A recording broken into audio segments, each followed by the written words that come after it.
मैं और मेरी बहन को दो सिस्टम्स मिले थे। एक था चीज़ों को 100 गुना छोटा करने वाला सिस्टम और दूसरा था 100 गुना बड़ा करने वाला सिस्टम। मेरी बहन मुस्कुराते हुए तुरंत श्रिंकिंग सिस्टम चुन लेती है और मेरे पास बाकी बचा हुआ यानी एम्प्लीफिकेशन सिस्टम ही रह जाता है। करीब 3 दिन बाद भयानक रेन स्टॉर्म आने वाला होता है और उसके खत्म होने का नाम ही नहीं लेता। सब लोग अपने अपने घरों में फंस जाते हैं और रिसोर्सेज सबसे बड़ी प्रॉब्लम बन जाते हैं। मैं अपने एम्प्लीफिकेशन सिस्टम पर भरोसा करता हूँ और घर में जो भी थोड़ा बहुत सामान है उसे बड़ा करके काम चलाता हूँ। थोड़े से खाने को बढ़ाकर लंबा चलाता हूँ और इसी तरह किसी तरह अपनी बहन की जान बचा लेता हूँ। लेकिन उसी बहन ने मुझे एक ऊंची इमारत से नीचे धक्का दे दिया। वो कहती है कि अगर तुमने मेरा एम्प्लीफिकेशन सिस्टम नहीं लिया होता तो मैं इस सिस्टम से खाना बड़ा करके शॉफैन के परिवार को बचा सकती थी। तुम्हें अपनी सेल्फिशनेस की कीमत चुकानी होगी, लेकिन मुझे ये बिल्कुल उम्मीद नहीं थी कि मैं दोबारा जन्म ले लूंगा। और जैसे ही मैंने देखा कि इस बार मेरी बहन मुझसे पहले जाकर एम्प्लीफिकेशन सिस्टम चुन लेती है, मुझे तुरंत समझ आ गया कि वो भी रिबॉर्न है, क्योंकि इस बार उसने सीधे वही सिस्टम चुना जो पहले मेरे पास था। तभी मुझे एहसास हुआ कि अगर उसे अपने बैम्बू हॉर्स शाओ फैन से इतना प्यार है और मेरे जैसे उस इंसान की कोई कीमत नहीं जिसने उसकी जान बचाई थी, तो इस बार उसके जीने मरने से मेरा कोई लेना देना नहीं होगा। मैं अपनी बहन को देखता हूँ जो खुश नहीं दिख रही थी। फिर मैं कैजुअली बोल देता हूँ कि मैं श्रिंकिंग सिस्टम ले लूँगा। वो अपने नए सिस्टम को लेकर बहुत एक्साइटेड हो जाती है और पास रखे एक कप को कैजुअली 100 गुना बड़ा कर देती है। एक छोटा सा कप तुरंत एक बहुत बड़ा कप बन जाता है। वो खुशी से चिल्लाती है कि ये सच है, एम्प्लीफिकेशन सिस्टम सच में उसका है। मैं उसे ठंडे भाव से देखता हूँ। यही वो बहन है जिसे मैंने अपनी पिछली जिंदगी में जान देकर बचाया था। कुछ ही समय बाद रेन स्टॉर्म आ जाता है और सब लोग घरों में फंस जाते हैं। सप्लाईज की कमी शुरू हो जाती है। लेकिन मेरे घर में अभी भी इंस्टेंट नूडल्स और ब्रेड के डिब्बे पड़े हैं। पिछले जन्म में मैं इन्हें बड़ा करके हम दोनों ने 5 साल तक सम हाउ सरवाइव किया था। हैवी रेन के दौरान हमारे सामने वाले घर में रहने वाला मेरी बहन का बचपन का दोस्त श्याओ फैन रहता था। मेरी बहन मुझसे बार बार रिक्वेस्ट करती थी कि मैं उनके परिवार के लिए खाना एम्पलीफाई कर दूं, लेकिन मैंने माना कर दिया, क्योंकि अपोकलिप्स में कुछ भी प्रिडिक्ट नहीं किया जा सकता। मेरी मदद के बिना शाओ फान का परिवार 5 साल तक सरवाइव नहीं कर पाया और जल्दी ही भूख से मर गया। मैं तो किसी तरह अपोकलिप्स में बच गया, लेकिन अंत में उसी बहन के हाथों मारा गया जिसे बचाने के लिए मैंने सब कुछ किया था। इस बार मेरी बहन मेरे सामने आकर ताना मारती है कि अब उसके पास वो एम्प्लीफिकेशन सिस्टम है जो पहले मेरा था। क्या मुझे जेलसी हो रही है क्योंकि वो अब जो चाहे उसे बड़ा कर सकती है और मेरा श्रिंकिंग सिस्टम तो किसी काम का नहीं लगता। वो जैसे ये टेस्ट कर रही थी कि मैं भी रीबॉर्न हूं या नहीं, और उसकी आंखों में हल्की सी सावधानी थी। मैं ऐसे बिहेव करता हूं जैसे कुछ हुआ ही नहीं और मुस्कुराकर कहता हूं कि बस सिस्टम का फर्क है, तुम्हें पसंद है तो तुम रख लो, मुझे तो एम्प्लीफिकेशन सिस्टम में कोई इंटरेस्ट ही नहीं है। मेरी बात सुनकर वो थोड़ी रिलैक्स्ड हो जाती है। मुझे पता है कि इस बार वो जरूर शाओ फैन के परिवार को बचाने जाएगी, और जैसे ही किसी आउटसाइडर को सिस्टम के बारे में पता चलेगा, अपोकैलिप्स में उसके लिए सेफ रहना इम्पॉसिबल हो जाएगा, क्योंकि हर कोई सिस्टम का इस्तेमाल करना जान जाएगा। तभी वो घर से निकलकर सीधे श्याओ फैन के घर जाती है और उसका दरवाजा नॉक करती है। श्याओ फैन हैरान होकर पूछता है कि तुम यहाँ क्यों आई हो, लेकिन मेरी बहन उसके चेहरे की नफरत को इग्नोर करके उसका हाथ पकड़ लेती है और कहती है कि अंदर चलकर बात करते हैं। उधर सामने वाला दरवाजा बंद हो जाता है और मैं तुरंत अपना फोन निकालकर डेट चेक करता हूँ। रेनस्टॉर्म आने में अभी भी 3 दिन बाकी हैं। मैं तुरंत पास के सुपरमार्केट जाता हूँ और खाने पीने का सारा सामान खरीद लेता हूँ। इंस्टेंट नूडल्स, ब्रेड जैसे durable food, toilet paper, comb, mirror, quilts, pillows और बाकी डेली नेसेसिटीज सब कुछ ले आता हूँ। साथ ही राइस, फ्लावर और अलग अलग वेजिटेबल्स के सीड्स भी खरीदता हूँ, ताकि फ्यूचर में खुद खाना उगा सकूँ। अपनी लाइफ कंफर्टेबल रखने के लिए मैं चिक्स का एक पैच भी खरीद लेता हूँ और फर्नीचर सिटी से पूरा फर्नीचर भी ले आता हूँ, ताकि अपने लिए एक नया छोटा घर बना सकूँ। मेरा घर एक ऊंची मंजिल पर है और पिछले जन्म में भी लगातार बारिश के बावजूद वो सेफ रहा था, इसलिए मैं कहीं जाने का प्लान नहीं बनाता। बस इस बार अलग तरीके से जीना चाहता हूँ। मैं अपनी सारी सेविंग्स खर्च कर देता हूँ। दूसरी तरफ मेरी बहन को देखो। उसे पता है कि रेन स्टॉर्म आने वाला है, लेकिन उसे ना कोई पैनिक है ना कोई प्रेपरेशन, क्योंकि उसे अपने एम्प्लीफिकेशन सिस्टम पे पूरा भरोसा है कि वो खाने को बड़ा करके सरवाइव कर लेगी, बल्कि वो थोड़ी एक्साइटेड भी है। मुझे पता है वो क्या एक्सपेक्ट कर रही है। वो चाहती है कि जब खाने की कमी हो तो वो हीरो बनकर शौफैन के परिवार को बचाए और फिर शौफैन उससे प्यार करने लगे। लेकिन ऐसे बेवकूफ लोग एपोक्लिप्स में सरवाइव करने के लायक नहीं होते। शाम को मेरी बहन घर लौटती है और उसकी आंखों में सपने तैर रहे होते हैं। वो मुझसे पूछती है कि अगर वो श्याओ फैन के परिवार को बचाएगी तो क्या श्याओ फैन उससे प्यार करेगा। वो खुश भी है और थोड़ी शर्माई हुई भी। मैं ठंडे तरीके से कहता हूं कि नहीं, ये इम्पॉसिबल है। वो तुरंत गुस्से में आकर मुझे गाली देती है और कहती है कि मैं खुद गर्लफ्रेंड नहीं ढूंढ पाया, इसलिए उससे जेलस हूं। मैं उसकी बातों को इग्नोर करके अपने फोन में ऑनलाइन शॉपिंग करता रहता हूं। तभी वो पूछती है कि क्या मेरे पास पैसे हैं। उसे कुछ हजार युआन चाहिए खाना खरीदने के लिए। मैं साफ मना कर देता हूं और कहता हूं कि मैंने अभी फ्रिज भर दिया है और मेरे सारे पैसे खत्म हो गए हैं। ये सुनकर वो चिढ़ जाती है और कहती है कि मैंने फ्रिज क्यों खरीदा। मैं कैजुअली बोलता हूं कि मुझे बदलना था इसलिए ले लिया। तुम्हें इतनी प्रॉब्लम क्यों हो रही है। वो समझ जाती है कि वो ज्यादा रिएक्ट कर रही है, इसलिए तुरंत नॉर्मल होकर कहती है कि नहीं, बस ऐसे ही पूछ रही थी। फिर कहती है कि उसे याद है मेरे कमरे में कुछ खाना रखा था जो अब नहीं है। वो बता देती है कि उसने वो सब कम्युनिटी के बुजुर्गों को दे दिया क्योंकि उन्हें जरूरत थी, और पूछती है कि मुझे बुरा तो नहीं लगा। वो ऐसे मुस्कुरा रही थी जैसे मुझसे तारीफ की उम्मीद कर रही हो। लेकिन मुझे समझ आ गया कि रीबॉर्न होने के बाद उसने जानबूझकर मेरा आखिरी रेशन भी बांट दिया ताकि मुझे मजबूर करके मरने की स्थिति में डाल दे। अगर मैं इस बार रिबॉर्न नहीं होता और मेरे पास सिस्टम नहीं होता तो इस रेन स्टॉर्म में मेरा बचना इम्पॉसिबल था। उसे ऐसे बेपरवाह देखकर मेरे अंदर उसके लिए नफरत और बढ़ जाती है, जबकि मैंने हमेशा उसके लिए सब कुछ किया था। हमारे पेरेंट्स के मरने के बाद मैंने ही बड़े भाई की तरह उसकी जिम्मेदारी उठाई, उसकी पढ़ाई का खर्च उठाया। उसकी खराब पढ़ाई के बावजूद कभी उसे दोष नहीं दिया। उसके खर्चे हमेशा दूसरों से ज्यादा रहे और ये सब पैसे मैंने मेहनत से कमाए। बाद में जब उसका कॉलेज में एडमिशन नहीं हुआ तो मैं उसे अपने साथ शहर ले आया, क्योंकि तब तक मैं अपनी मेहनत से एक घर खरीद चुका था।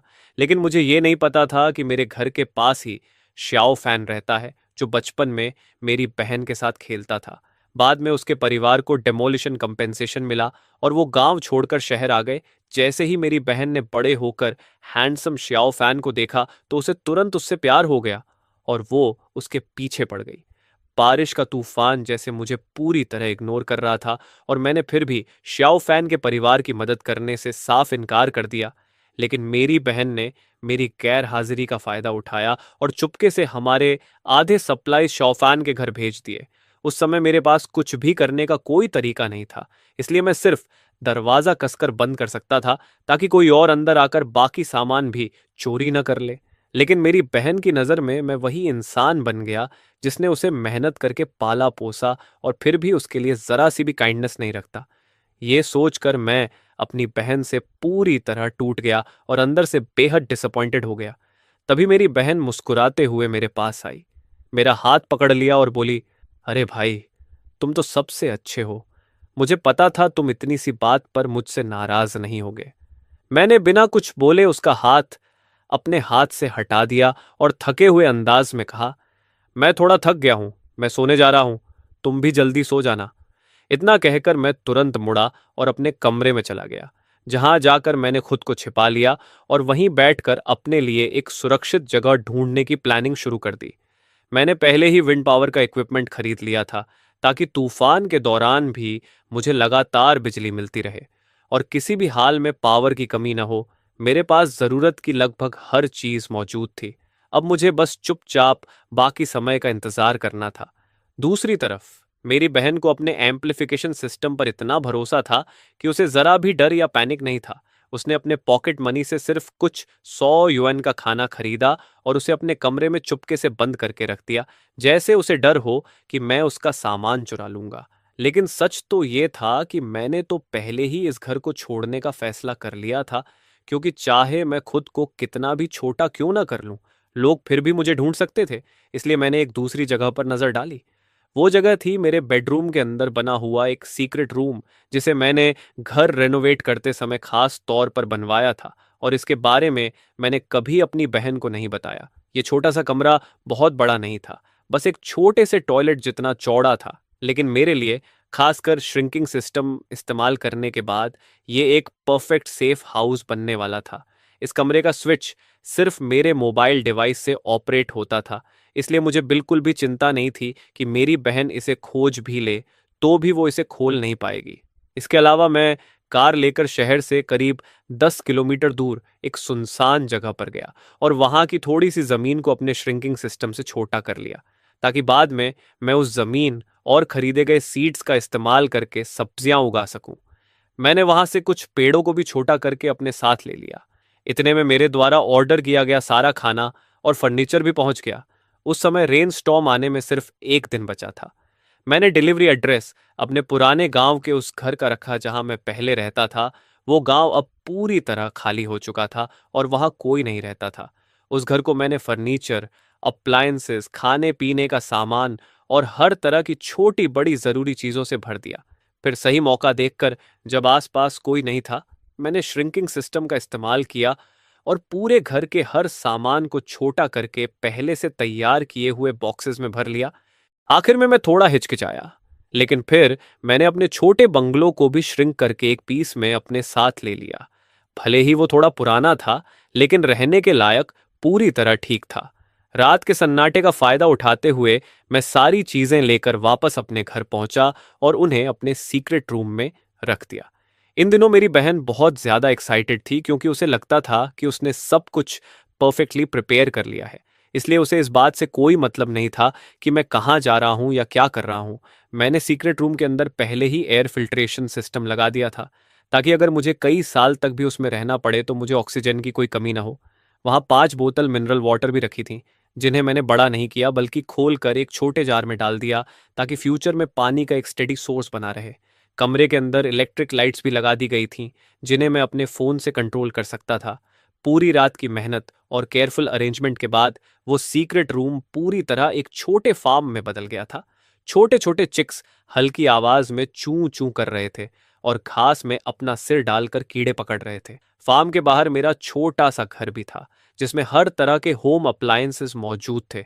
अब मैं आखिरकार पूरी तरह संतुष्ट था और मन ही मन शांत होकर बस रेनस्टॉर्म के आने का इंतजार कर रहा था। आखिरी आधे दिन में मेरी बहन फिर से शौफैन के घर चली गई। शौफैन का परिवार उसे पसंद नहीं करता था, लेकिन उसे इस बात की बिल्कुल भी परवाह नहीं थी और वो बार बार सीधे श्याओ फैन के कमरे में घुस जाती थी। मैंने कई बार सुना था कि श्याओ फैन की मां नीचे खड़ी औरतों से उसकी शिकायत कर रही थी। सामने वाले घर की ये लड़की बिल्कुल भी शर्म नहीं करती। इतनी बड़ी हो गई है, फिर भी रोज मेरे बेटे के कमरे में घुस जाती है। तभी एक औरत ने मजाक में कहा, लगता है उसे तुम्हारे बेटे पर क्रश है, जल्दी ही तुम्हें बहू मिलने वाली है। इस पर श्याओ फैन की मां तुरंत ताने मारते हुए बोली, तुम्हें शायद पता नहीं है, वो लड़की कॉलेज तक भी नहीं गई। 20 साल की उम्र में भी उसके पास कोई ढंग की नौकरी नहीं है। हर दिन घर पर पड़ी रहती है और अपने भाई के पैसों पर जीती है। उस गरीब सी हालत में भी मेरे बेटे से शादी करने का सपना देख रही है। मेरा बेटा लंबा है, हैंडसम है और उसके पास जॉब भी है। वो इतनी आसानी से किसी से भी शादी नहीं करेगा, उसे कोई ऊंचा रिश्ता ही मिलेगा। मैं ये सब सुनकर भी चुप रहा, जैसे मैंने कुछ सुना ही नहीं। अब रेनस्टॉर्म आने में सिर्फ 1 घंटा बाकी था। मैंने अपनी बहन को फोन किया। हेलो, उसने कहा। क्या हुआ भाई? मेरी आवाज बिल्कुल ठंडी और बिना किसी इमोशन के थी। मैंने कहा, कंपनी में कुछ काम है, आज रात मुझे ओवर टाइम करना है, मैं घर नहीं आऊंगा। मेरी बहन एक पल के लिए रुकी, जैसे कुछ सोच रही हो, लेकिन आखिर में उसने मुझे किसी भी तरह की वार्निंग नहीं दी और बस इतना कहा, ठीक है, मैं खुद ही खाना खा लूंगी। मैंने तुरंत कॉल काट दिया, क्योंकि मुझे पता था कि वो कभी मेरी सेफ्टी के बारे में नहीं सोचेगी। वैसे भी मैंने ये कॉल सिर्फ इसीलिए किया था ताकि उसे लगे कि मैं घर से बाहर हूं। इसके बाद मैंने अपने फोन से सीक्रेट रूम का स्विच ऑन किया, बेडरूम के अंदर छिपे उस कमरे का दरवाजा खोला, अंदर गया और दरवाजा बंद कर लिया।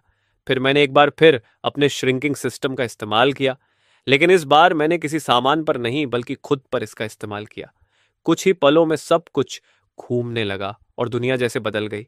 मैं पूरी तरह छोटा हो चुका था और जो छोटा सा कमरा पहले था वो अब मुझे बहुत विशाल लग रहा था। मैंने खुद को छोटा करने का इतना बड़ा रिस्क इसलिए लिया क्योंकि अपने पिछले जीवन में मैंने एक अहम बात नोटिस की थी कि रेन स्टॉर्म खत्म होने के बाद एम्प्लीफिकेशन सिस्टम से बड़ा किया गया। हर सामान अपने आप फिर से अपने ओरिजिनल साइज में लौट आया था। इसलिए मैंने अंदाजा लगाया कि श्रिंकिंग सिस्टम के साथ भी यही होगा, और जैसे ही रेन स्टॉर्म खत्म होगा सिस्टम फेल हो जाएगा और सारी चीजें वापस अपने ओरिजिनल साइज में लौट जाएंगी। अपने सामने फैली हुई हरी जमीन, पेड़, चिक्स और छोटा सा घर देखकर मेरा दिल पूरी तरह भर गया। अब मुझे रेन स्टॉर्म से कोई डर नहीं था। इसके अलावा जब मेरी बहन घर पर नहीं थी तब मैंने घर के अंदर और बाहर, यहां तक कि दरवाजे के बाहर हॉलवे में भी इनविजिबल कैमरास लगा दिए थे ताकि मैं अपने फोन से हर मूवमेंट पर नजर रख सकूं और जरूरत पड़ने पर तुरंत एक्शन ले सकूं। मैंने तो शौफान के घर के बाहर भी कैमरा लगा दिया था। उस मॉनिटरिंग सिस्टम की क्वालिटी इतनी अच्छी थी कि ना सिर्फ वीडियो बिल्कुल क्लियर था बल्कि हल्की से हल्की आवाज भी साफ सुनाई देती थी। इसके बाद मैंने अपना फोन अपनी पैंट की जेब में रखा, एक छोटी कुदाल उठाई और खेत में जाकर पूरी मेहनत के साथ जमीन जोतना शुरू कर दिया। जब जमीन अच्छी तरह तैयार हो गई तो मैंने उसमें सीड्स बो दिए, थोड़ा फर्टिलाइजर डाला और हल्का सा पानी भी दिया। तभी कई सारे छोटे चिक्स मेरे पैरों के पास आकर चोंच मारने लगे। मैंने हाथ हिलाकर उन्हें दूर भगाया और फिर एक पूरा बैग चिक फीड का खोलकर उन्हें खाना खिलाने लगा। मैंने अपने फोन से देखा कि अब बारिश का तूफान शुरू हो चुका है, लेकिन अभी तक किसी को यह एहसास नहीं था कि यह बारिश रुकने वाली नहीं है। काफी लोग सोशल मीडिया पर शिकायत कर रहे थे कि बारिश बहुत ज्यादा तेज है। कुछ लोग बार बार लिख रहे थे कि इतनी बारिश में काम करना मुश्किल हो गया है और सब कुछ ठप्प हो गया है। इस समय मैं पूरी तरह आइसोलेटेड था और बाहर की दुनिया से मेरा कनेक्शन सिर्फ मेरा फोन और मेरा कंप्यूटर टैबलेट ही थे। कई दिन यूं ही गुजर गए, लेकिन रेन स्टॉर्म जरा भी नहीं रुका और उसने शहर के ट्रांसपोर्टेशन सिस्टम को पूरी तरह प्रभावित कर दिया। हर जगह आना जाना मुश्किल हो गया। मेरी इस तरह गायब हो जाने पर मेरी बहन को कोई हैरानी नहीं हुई। शायद उसे लगा कि मैं इस बाढ़ में मर चुका हूं। इन दिनों मैं अपने छोटे से फार्म पर खेती कर रहा था, सब्जियां उगा रहा था और चिकन्स को खिला रहा था। मुझे बस एक ही परेशानी होती थी कि छोटे चिक्स बार बार मेरे लगाए हुए हरे भरे पौधों को चोंच मारकर खराब कर देते थे। जब मेरे पास करने को कुछ खास नहीं होता तो मैं मॉनिटरिंग चालू कर देता।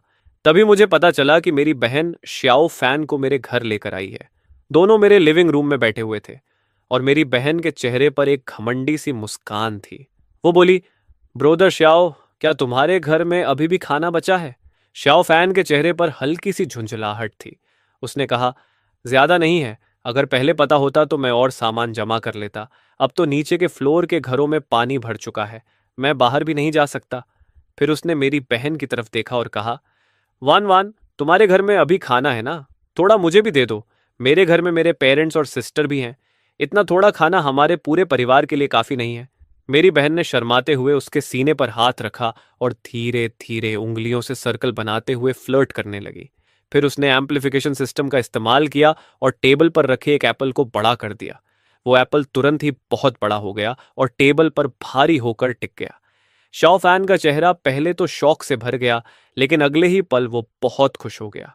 उसने तुरंत मेरी बहन के कंधे पकड़ लिए और बोला, वान वान, मैं बहुत खुश हूं कि तुम हो। तुम हमारे घर के खाने को बड़ा कर सकती हो। मेरी बहन ने शर्माते हुए सिर हिलाया और बोली, हाँ ब्रदर श्याओ, लेकिन मेरी एक छोटी सी रिक्वेस्ट है। शाओ फान ने बिना सोचे समझे तुरंत हामी भर दी। तुम जानती हो कि मैं तुम्हें पसंद करता हूं। मेरी बहन ने शर्माते हुए अपनी आंखें ढंक लीं और बोली, ब्रदर श्याओ, जब मैं तुम्हारे परिवार को बचा सकती हूं तो क्या तुम भी मुझे पसंद कर सकते हो? उसे बिल्कुल भी अंदाजा नहीं था कि श्याओ फैन के चेहरे पर उस समय कितनी कॉम्प्लेक्स फीलिंग्स थीं और हल्की सी नफरत भी झलक रही थी। लेकिन श्याओ फैन ने तुरंत अपना एक्सप्रेशन बदल लिया और प्यार जताने वाले अंदाज में मेरी बहन का हाथ पकड़कर बोला, तुम कैसी बेवकूफ़ी की बातें कर रही हो? क्या हम पहले से साथ नहीं हैं? तुम जानती हो ना, बचपन से हम साथ बड़े हुए हैं। अब तो मैं भी तुम्हें पसंद करता हूं और रेनस्टॉर्म खत्म होने के बाद मैं तुमसे शादी करूंगा। ये सुनकर मेरी बहन खुशी से पागल हो गई और उसने शाओ फैन के गले लगकर उसे कसकर पकड़ लिया। बहुत अच्छा, मुझे पता था ब्रदर शाओ, तुम भी मुझे पसंद करते हो। मेरे भाई तो कह रहे थे कि तुम मुझे पसंद नहीं करोगे, वो बस मुझसे जेलस हैं। शाओ फैन ने कैजुअली पूछा, वैसे तुम्हारा भाई कहाँ है? मेरी बहन ने बिना परवाह किए जवाब दिया, वो कह रहा था ओवर टाइम करने जा रहा है, इतनी तेज बारिश में बाहर गया है, इतने दिन हो गए हैं, शायद वो डूब चुका होगा। श्याओ फैन के चेहरे पर एक चालाक सी मुस्कान आई और उसने मेरी बहन को फिर से मीठी बातें करके बहलाया और उससे उसके कमरे में रखा, सारा सामान निकलवा लिया। मैं ये सब सर्विलांस में देख रहा था और मेरे होठों पर ठंडी हंसी आ गई। मैंने सोचा कि मैंने आखिर कैसी बेवकूफ बहन को पाला है, और सिर्फ बेवकूफ ही नहीं बल्कि इतनी निर्दयी कि जैसे वो चाहती हो कि उसका अपना भाई मर जाए। लेकिन फिर मैंने खुद को याद दिलाया कि अब इसका मुझसे कोई लेना देना नहीं है, मैं यहां छिपा हुआ हूं और किसी को मेरे बारे में पता चल ही नहीं सकता।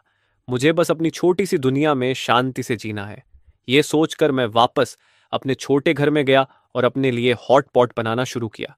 फिर मैंने फ्रिज खोला और एक बोतल बियर निकाली और मजे से डिनर करने लगा। खाते पीते हुए मैंने खाने की फोटोज खींची और मोमेंट्स पर पोस्ट कर दी। बाहर भयंकर तूफान चल रहा था और मैं घर के अंदर आराम से हॉट पॉट और बियर का मजा ले रहा था। ये सच में बहुत सुकून देने वाला था। लेकिन अचानक मेरी बहन ने मेरी पोस्ट पर कमेंट कर दिया, भाई तुम कहाँ हो? सिर्फ कमेंट से उसका मन नहीं भरा, उसने मुझे वीचैट पर कई मैसेजेस भी भेजे। इतनी तेज बारिश हो रही है, भाई तुम ठीक हो ना? तुम कहाँ हो? तुम हॉट पॉट खा रहे हो? मुझे भी खाना है। भाई बताओ तुम कहाँ हो? मैं बाहर नहीं जा सकती, मेरे लिए थोड़ा खाना लेकर आ जाओ। मैंने उसके किसी भी मैसेज का रिप्लाई नहीं दिया, बल्कि मैंने अभी अभी पी हुई बियर की एक और फोटो खींचकर उसे भेज दी और लिखा कि बियर ठंडी है और हॉट पॉट भी बहुत गर्म और स्वादिष्ट है। मेरी बहन ने तुरंत मुझे कॉल कर दिया और बोली, भाई तुम अभी भी हॉट पॉट कैसे खा रहे हो? मेरे लिए भी लेकर आओ, मैं कई दिनों से सिर्फ ब्रेड खा रही हूँ। उसके शब्द कुछ और कह रहे थे, लेकिन उसके टोन में एक अलग ही मतलब छिपा था, जैसे वो सोच रही हो कि इतनी खराब हालत में भी मैं इतना अच्छा कैसे खा रहा हूं।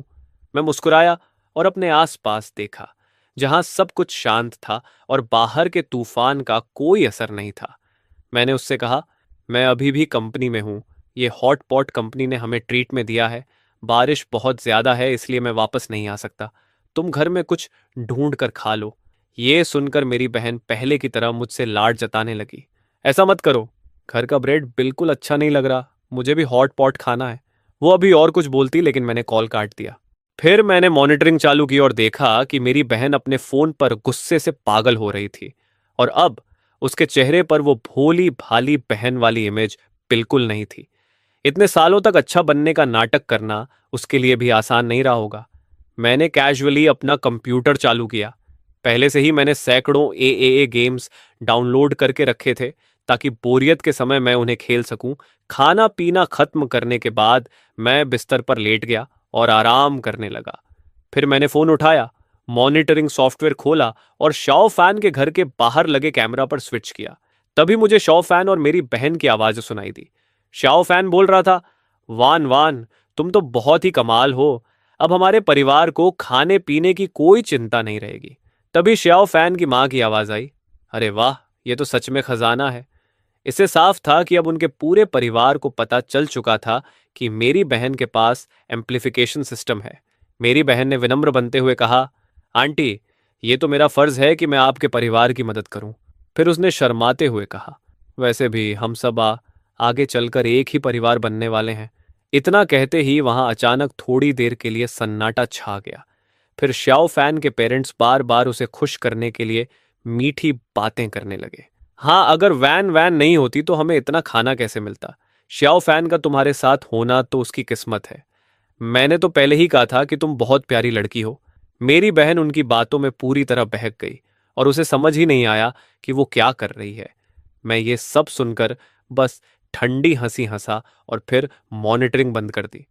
श्याओ फैन का परिवार कैसा है ये मैं बहुत अच्छी तरह जानता हूं। जब उनके परिवार को डेमोलिशन का पैसा मिला था, तभी से उन्होंने गांव में अपना रौब जमाना शुरू कर दिया था। लोगों को हमेशा नीची नजर से देखते थे। पुराने रिश्तेदार और जान पहचान वाले जिन्हें पहले वो बराबरी से मिलते थे, अब उन्हें खुद ही डांट कर दूर भगा देते थे। उन्हें हमेशा लगता था कि लोग सिर्फ उनके पास इसलिए आ रहे हैं क्योंकि उनके पास पैसा है। गांव के बहुत से लोग कहते थे कि यह परिवार बहुत घमंडी हो गया है। यहां तक कि एक बार जब गांव का मुखिया उनके घर के पास से गुजर रहा था और पानी मांगने गया, तो उन्होंने उसे भी ठीक से पानी नहीं दिया। ऐसे लोग मेरी बहन के साथ दिल से अच्छा व्यवहार करेंगे, ये सोचना भी बेकार था। और वो श्याओ फैन बचपन से ही मैंने देखा था कि वो बहुत एरोगेंट है। सामने और पीछे दोनों तरह से वो मेरी बहन के बारे में बुरी बातें करता था। दिल से वो कभी मेरी बहन को सम्मान नहीं देता था। लेकिन अब मैं इन सब में दखल नहीं दे सकता था, क्योंकि मैं खुद अभी 100 गुना छोटा होकर अपने छोटे से संसार में रह रहा था। ज्यादा समय नहीं बीता था कि मेरी बहन का फोन आ गया। उसने खुशी से कहा, भाई तुम्हारे लिए एक अच्छी खबर है, मैं अब श्याओ फैन के साथ हूं। मैं उस समय चिक्स को खाना खिला रहा था। मैंने कैजुअली कहा, तो मुझे क्यों फोन कर रही हो? छोटे चिक्स अब थोड़े बड़े हो गए थे, लेकिन फिर भी आपस में लड़ते झगड़ते रहते थे और खाना छीनने की कोशिश करते थे। मेरी बहन ने ध्यान से सुनते हुए पूछा, भाई उधर मुर्गियों की आवाज क्यों आ रही है? मैंने कहा, हाँ मैं चिक्सन्स को खाना खिला रहा हूं। ये सुनकर वो तुरंत चिढ़ गई और बोली, इतनी तेज बारिश में तुम कहाँ जाकर मुर्गियां पाल रहे हो? मैंने उसके सवाल का सीधा जवाब नहीं दिया, बल्कि कहा कि मैंने जो सब्जियां पहले बोई थीं वो अब उगने लगी हैं। बैंगन भी मिट्टी से बाहर आ गए हैं। मुझे बीच बीच में बाहर जाकर घास निकालनी पड़ती है और पानी देना पड़ता है। पहले खरीदा हुआ मांस मैंने फ्रिज के फ्रीजर में रखा है, जो मुझे लंबे समय तक खाने के लिए काफी है। मेरी बहन अब और भी परेशान होकर बोली, भाई तुम आखिर हो कहाँ? वहां तुम हॉट पॉट खा रहे हो, मुर्गियां पाल रहे हो, क्या वहां बारिश का कोई असर नहीं है? उसे क्या पता कि मैं कहीं बाहर नहीं, बल्कि उसी घर में हूं। बस उसके बेडरूम की एक दीवार के पीछे तो बिल्कुल अलग दुनियाएं मौजूद हैं। उसने उत्साहित होकर कहा, ये तो बहुत अच्छा है कि तुम पर बारिश का असर नहीं हुआ। मुझे बताओ तुम कहाँ हो, मैं श्याओ फैन और उसके परिवार को लेकर वहां आ जाऊंगी। वैसे भी हम सब आगे चलकर एक ही परिवार बनने वाले हैं। मैंने शांत स्वर में कहा, खुद ढूंढ लो, अगर ढूंढ लिया तो आ जाना। वो हैरान होकर बोली, इसका क्या मतलब है? क्या तुम नहीं चाहते कि हम वहां आए? बचपन से मैं हमेशा अपनी बहन की हर बात मानता आया था, लेकिन यह पहली बार था जब मैंने उससे ऐसे ठंडे और व्यंग्य भरे लहजे में बात की। मैंने एक चिक को जो मेरे रास्ते में आ गया था हल्का सा हटाया और खेत से चलते हुए वापस अपने छोटे घर में आ गया। मेरे फ्रिज में बहुत सारे रेडीमेड खाने रखे हुए थे, जैसे पिज्ज़ा, स्टीम्ड बन्स, डम्पलिंग्स वगैरह। मैंने इलेक्ट्रिक फैन चालू किया और माइक्रोवेव से पिज्ज़ा निकालकर दोबारा गर्म किया। वो पिज्ज़ा गर्म होकर सुनहरा और नरम दिखने लगा और उससे बहुत अच्छी खुशबू आ रही थी। मैंने उसकी फोटो खींचकर अपनी बहन को भेज दी। वो तुरंत बोली, भाई तुम्हारे पास अभी भी पिज्ज़ा है, जल्दी बताओ तुम कहाँ हो। उसकी आवाज़ में घबराहट साफ सुनाई दे रही थी। वो बोली, तुम कितने सेल्फिश हो, मैं यहाँ सूखी ब्रेड खा रही हूँ और तुम वहाँ पिज्ज़ा खा रहे हो। मैं मज़े से पिज्ज़ा खाते हुए बोला, वाह ये पिज्ज़ा कितना स्वादिष्ट है, ऊपर की चीज़ अभी भी खिंच रही है। मेरी बहन ने तुरंत कहा, भाई चाहे तुम्हारे पास कितना भी खाना हो, वो लिमिटेड ही होगा। तुम्हारा श्रिंकिंग सिस्टम किस काम का है? मेरा एम्प्लीफिकेशन सिस्टम तुम्हारे खाने को बड़ा कर सकता है। कई साल तक खाना खत्म नहीं होगा। जल्दी बताओ तुम कहाँ हो, मैं अभी तुम्हारे पास आ रही हूँ। उसकी आवाज़ में बेचैनी साफ थी, लेकिन मैं समझ गया था कि उसे मेरी चिंता नहीं, बल्कि मेरा खाना चाहिए। मैंने फिर वही जवाब दिया, अगर ढूंढ सकती हो तो ढूंढ लो, और फिर फोन काट दिया। मॉनिटरिंग में मैंने देखा कि मेरी बहन गुस्से से पागल होकर मेरे कमरे में चीजें तोड़ रही थी। ज्यादा समय नहीं लगा और मेरी बहन के पास एम्प्लीफिकेशन सिस्टम होने की खबर पूरे कम्युनिटी में फैल गई। ये बात किसने फैलाई, ये समझना मुश्किल नहीं था। अब उसके दरवाजे पर बार बार लोग आने लगे। हर कोई अपने पास बचा हुआ थोड़ा सा खाना लेकर आता और उससे रिक्वेस्ट करता कि वो उसे बड़ा कर दे। शुरुआत में मेरी बहन थोड़ी घबरा गई और उसने सोचा कि वो सबको ये कहकर टाल दे कि उसके पास कोई सिस्टम नहीं है। लेकिन तभी सामने वाले घर से श्याओ फैन का परिवार तुरंत बाहर आ गया। श्याओ फैन के पेरेंट्स आगे बढ़कर बोले, अरे रुकिए, वैन वैन हमारी होने वाली बहू है। अगर आप लोग उससे सिस्टम इस्तेमाल करवाना चाहते हैं तो पहले हमारे परिवार की अनुमति लेनी होगी। सिस्टम इस्तेमाल करने में बहुत एनर्जी लगती है, आपको इसके पैसे देने होंगे। शुरू में श्याओ फैन के पेरेंट्स इस बात से थोड़ा नाराज थे कि दूसरों को भी सिस्टम के बारे में पता चल गया है, लेकिन जैसे ही उन्हें पैसे मिलने का मौका दिखा, वो तुरंत खुश हो गए और बोले, हाँ वॉन वॉन मेरी गर्लफ्रेंड है, अगर उससे काम करवाना है तो पैसे देने होंगे। श्याओ फैन ने सबके सामने मेरी बहन की कमर पकड़ ली और मेरी बहन शर्माते हुए उसके कंधे से लग गई। इसके बाद श्याओ फैन के परिवार ने मेरी बहन के साथ मिलकर एक तरह का बिजनेस शुरू कर दिया। जो भी उनसे खाना बड़ा करवाना चाहता, उसे श्याओ फैन को 20 युआन देने पड़ते। 20 युआन कम नहीं थे, लेकिन उस समय रेनस्टॉर्म की वजह से हर जगह खाने की कमी थी और पैसे से खाना मिल भी नहीं रहा था, इसलिए लोगों को ये डील सही लगी। लेकिन मॉनिटरिंग में मैंने देखा कि धीरे धीरे और ज़्यादा लोग उनके पास आने लगे और सिस्टम का इस्तेमाल भी बढ़ता गया। इसका मतलब ये था कि लोगों को पूरा यकीन हो गया था कि जब तक मेरी बहन के पास एम्प्लीफिकेशन सिस्टम है, तब तक कोई भूखा नहीं मरेगा। लेकिन उन्होंने एक बहुत बड़ी बात इग्नोर कर दी थी। सिस्टम खाना बड़ा कर सकता है, लेकिन तभी जब आपके पास खाना हो और एक ही चीज़ पर सिस्टम सिर्फ एक बार ही इस्तेमाल किया जा सकता है। ऐसा नहीं है कि आधा खाकर बाकी बचा हुआ फिर से बड़ा कर लो और खाना एंडलेस हो जाए। इसी तरह देखते देखते पूरे 3 साल बीत गए। कम्युनिटी के लोग मेरी बहन के एम्प्लीफिकेशन सिस्टम पर निर्भर होकर जीते रहे और कोई भी भूख से नहीं मरा। धीरे धीरे सब लोग बेफिक्र हो गए और बिना सोचे समझे खाना पीना और मजे करने लगे। लेकिन तीसरे साल के अंत में असली संकट सामने आया। हर घर का खाना लगभग खत्म हो चुका था और अब मेरी बहन के सिस्टम से बड़ा करने के बाद भी वो सभी के लिए काफी नहीं था। रिसोर्सेज बहुत कम हो गए थे और अब एम्प्लीफिकेशन सिस्टम भी कोई खास फायदा नहीं दे पा रहा था। इसके बाद कम्युनिटी में हालात बिगड़ने लगे। हर जगह खाने को लेकर झगड़े, लड़ाई और छीना झपटी होने लगी।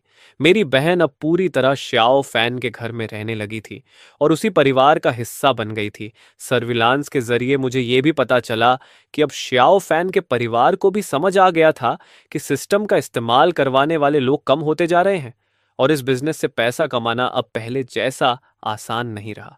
लेकिन मेरी बहन अभी भी श्याओ फैन के घर में ही खा रही थी और वहीं रह रही थी, जिसकी वजह से उनके परिवार के अंदर धीरे धीरे उसके लिए नाखुशी बढ़ने लगी थी। वो लोग आपस में बैठकर ये तक प्लान करने लगे कि किसी बहाने से मेरी बहन को घर से निकाल दिया जाए। फिर एक दिन श्याओ फैन ने अचानक अपना रंग बदल लिया और सीधे सीधे मेरी बहन से ब्रेकअप कर लिया। उसने बहुत ही रूखे और ठंडे तरीके से कह दिया कि मैं तुमसे प्यार नहीं करता।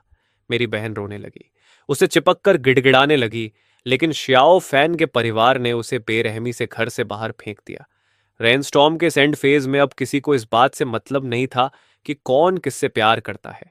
हर किसी की आंखों में सिर्फ अपना फायदा था। मेरी बहन पूरे एक दिन और एक रात तक श्याओ फैन के दरवाजे पर बैठकर रोती रही, लेकिन किसी ने दरवाजा नहीं खोला। आखिरकार वो शर्मिंदा होकर वापस मेरे घर आ गई, लेकिन तब तक घर पूरी तरह खाली हो चुका था, क्योंकि श्याओ फैन के परिवार ने पहले ही मेरे घर का सारा खाना और सामान अपने घर में ले जाकर रख लिया था। यहां तक कि जो खाना मेरी बहन ने पहले से जमा किया था, वो भी सब उठा लिया गया था। अब घर सिर्फ एक खाली खोल बनकर रह गया था। मेरी बहन ने बाहर जाकर उनसे खाना वापस मांगने की कोशिश की, लेकिन उसे सिर्फ गालियां ही मिली और उसे कुछ भी वापस नहीं मिला। अब जाकर मेरी बहन सच में पैनिक करने लगी। दूसरी तरफ मैं क्या कर रहा था? मैं अपने छोटे से फार्म में आराम से अपनी जिंदगी जी रहा था। जब भूख लगती तो सब्जियां तोड़कर और मांस लेकर आराम से खाना बना लेता। अगर पकाने का मन नहीं होता तो फ्रिज से रेडीमेड खाना निकाल कर जल्दी से खा लेता। कभी कभी तो बिना किसी काम के एक बॉटल बियर खोलकर मजे से बैठ जाता। हर सुबह उठकर सबसे पहले मैं चिकन्स को खाना खिलाता और फिर अपने लिए नाश्ता बनाता। उसके बाद फार्म में जाकर अपने लगाए हुए क्रॉप्स को देखता। वहां हरी भरी सब्जियां, आलू, बैंगन, टमाटर, मक्का और कई तरह की फसलें उग रही थी। दोपहर में अगर नींद आती तो थोड़ी देर सो जाता।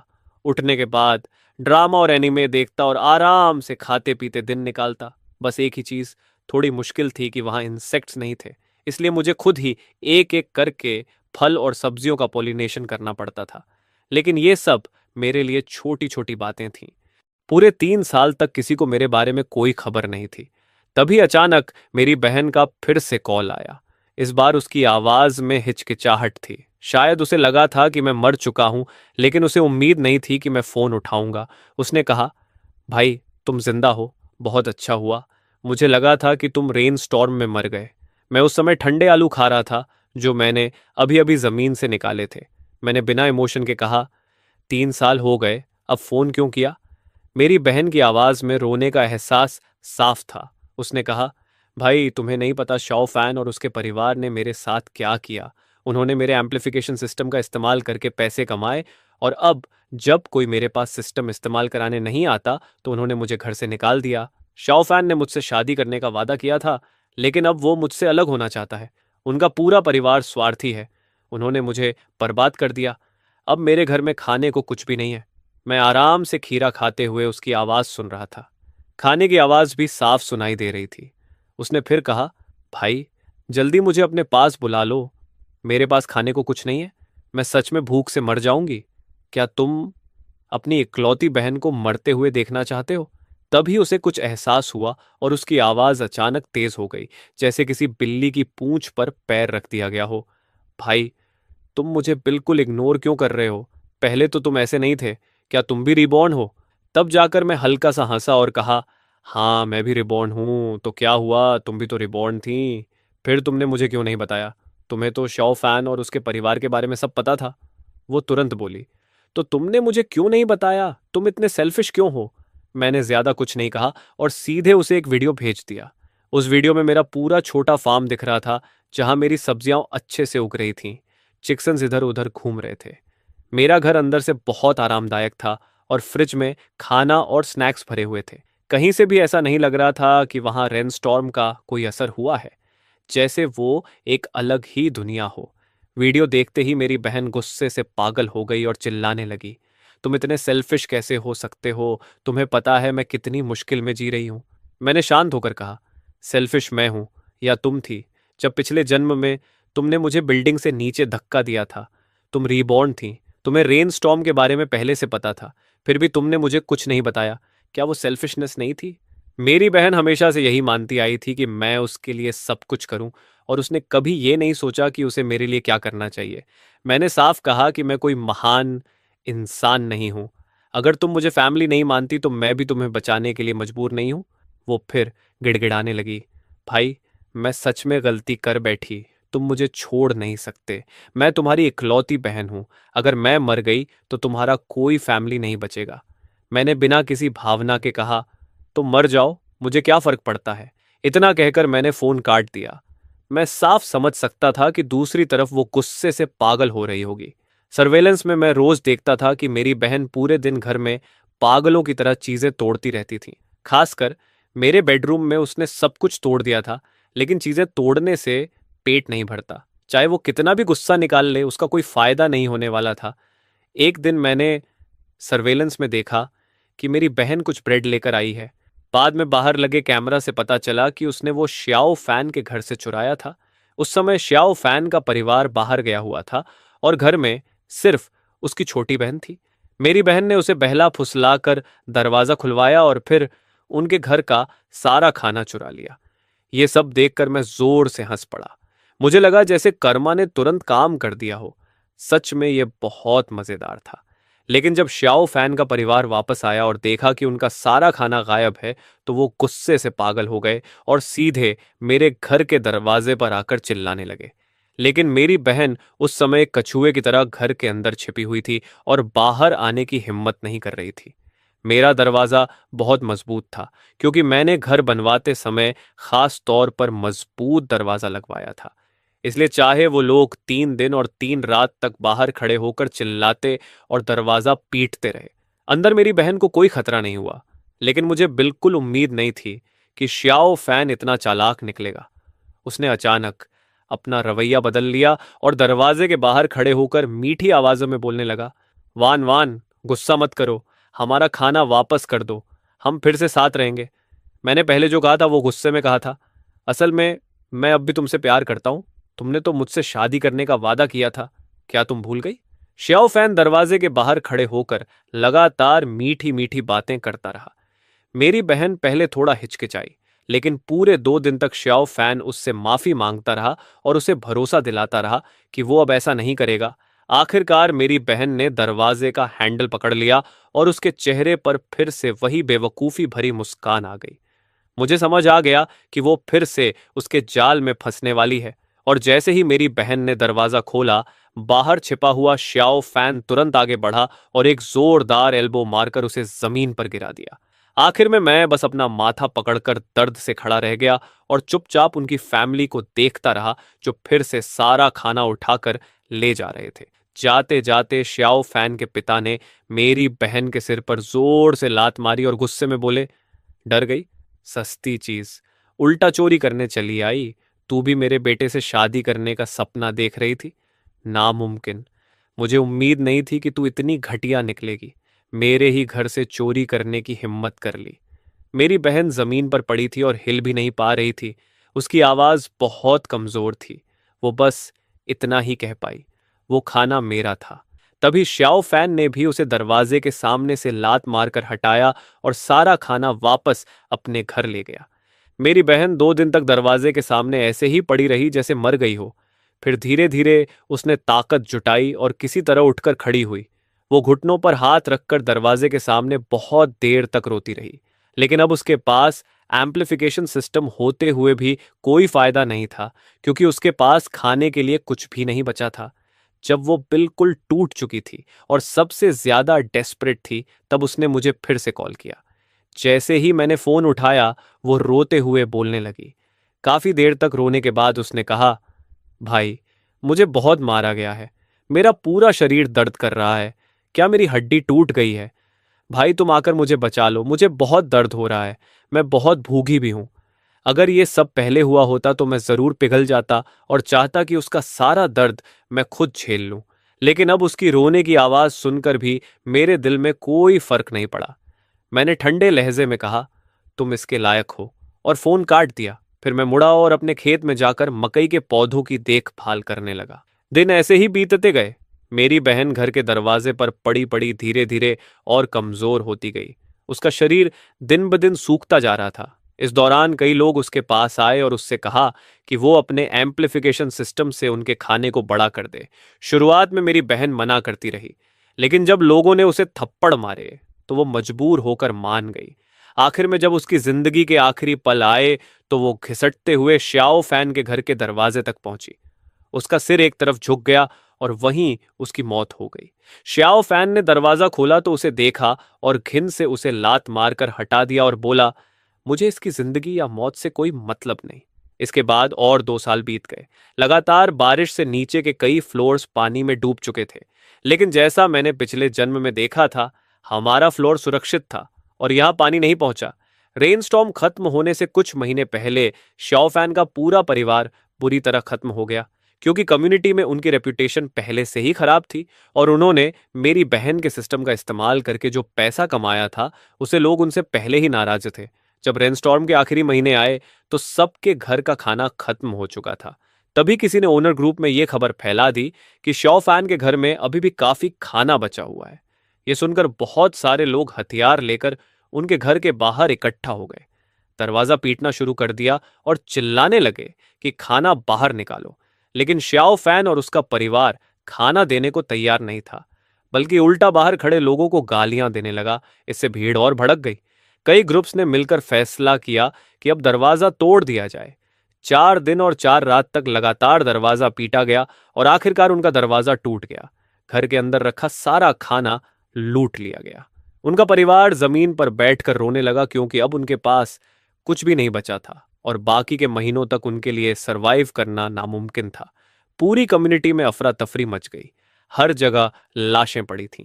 लोगों की चीखें और रोने की आवाजें गूंज रही थीं। और दूसरी तरफ मैं अपने छोटे से फार्म में आराम से खा पी रहा था। यहां तक कि मेरा वजन भी करीब 5 किलो बढ़ गया था। मैं आखिर तक आराम से टिका रहा।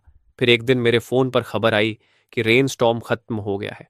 सूरज आखिरकार बादलों को चीरकर बाहर निकल आया और उसकी सुनहरी रोशनी जमीन पर फैल गई, जैसे दुनिया में फिर से जान आ गई हो। उस समय मैं खेत में मकई के पौधों को ढीला कर रहा था। तभी मुझे अपने शरीर में एक अजीब सा बदलाव महसूस हुआ। जो शरीर अब तक छोटा था, वो अचानक बड़ा होने लगा और मैं अपने नॉर्मल साइज में वापस आ गया। मेरे पैरों के नीचे जो फार्म और घर था, वो अब बहुत छोटा लग रहा था। मैंने अपने फोन से सीक्रेट रूम खोला और बाहर आया तो देखा कि घर बिखरा हुआ था। अजीब बात यह थी कि सिर्फ मैं ही अपने ओरिजिनल साइज में वापस आया था। बाकी सब चीजें अभी भी छोटी ही थीं। इसका मतलब श्रिंकिंग सिस्टम में कुछ अलग ही खासियत थी। मैं फ्लोर टू सीलिंग विंडो के पास खड़ा होकर उन लोगों को देख रहा था जो इस डिजास्टर से बच गए थे और घरों से बाहर निकलकर आसमान की तरफ चिल्ला रहे थे कि वो बच गए। मैं भी अपने घर का दरवाजा खोलकर बाहर निकला। कॉरिडोर में सड़ांध की बदबू भरी हुई थी। मैं भौहें सिकोड़ते हुए नीचे उतरा और जो नज़ारा मैंने देखा वो मेरी कल्पना से भी ज्यादा भयानक था। हर तरफ भूख से मरी हुई लाशें पड़ी थीं और हवा में मौत की बदबू फैली हुई थी। मैंने गहरी सांस ली और सूरज की तरफ कदम बढ़ाए, क्योंकि एक नई दुनिया शुरू हो रही थी। तभी अचानक मेरा फोन वाइब्रेशन करने लगा। स्क्रीन पर नोटिफिकेशन आया, बधाई हो, आपने पोस्ट अपोकलिप्टिक सर्वाइवल मिशन पूरा कर लिया है, सिस्टम अपग्रेड हो गया है। फिर एक और मैसेज आया कि मेरे शरीर की हालत अच्छी पाई गई है और नए फीचर्स अनलॉक हुए हैं, श्रिंकिंग सिस्टम वर्जन 2। मैंने सोचा इसमें नया क्या है। उसमें लिखा था कि अब मैं चीज़ों को परमानेंटली छोटा कर सकता हूँ और नॉन लिविंग चीज़ों को हमेशा के लिए श्रिंक किया जा सकता है। मैं ये पढ़कर हैरान रह गया कि सिस्टम अपग्रेड हो गया है। मैं अभी ये सब समझ ही रहा था कि तभी फोन पर एक और न्यूज़ नोटिफिकेशन आया, जिसमें बताया गया कि दुनिया के कई हिस्सों में असामान्य रूप से हाई टेम्परेचर दर्ज किया गया है और एक्सपर्ट्स का अनुमान है कि 3 महीने के अंदर एक भयानक कोल्ड वेव पूरी दुनिया को घेर लेगी। ये खबर देखकर मेरे होठों पर धीरे धीरे एक मुस्कान आ गई। रेन स्टॉर्म का अंत अभी हुआ ही था और अब ठंड का अपोकलिप्स आने वाला था, लेकिन इस बार मेरे पास अपग्रेडेड सिस्टम था। मैंने सिर उठाकर उस तेज चमकते सूरज की तरफ देखा और मेरी आंखों में एक तेज चमक आई। इस बार मैं देखना चाहता था कि कौन मुझे फिर से नुकसान पहुंचाने की हिम्मत करता है।